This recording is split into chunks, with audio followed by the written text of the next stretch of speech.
hambalyo reer Puntland waxaan idinkugu hambalyeynayaa sida sharafta leh maanta aad doorashooyinka uga qayb qaadateen waa wax lagu farxo waa wax la soo dhaweeyo waa wax lagu faano waxaan rajaynayaa haddii Ilaahay yiraahdo doorashooyinkan inaynan ku ekaanin Puntland meel kasta ay gaaraan oo aan aragno insha Allah Soomaaliya oo meel kasta laga codeynayo qof kasto codkiisa uu soo codkiisa u dhiiban karo waxaan rabaa in aan hambalyo u diro madaxweyne Dani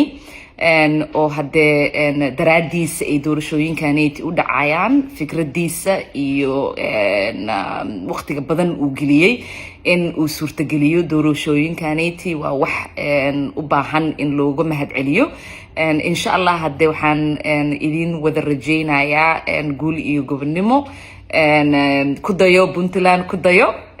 waxaan rajaynayaa hadda maanta wixii Puntland ka dhacay in Soomaaliya dhan ay ka dhici doonaan hambalyo reer Puntland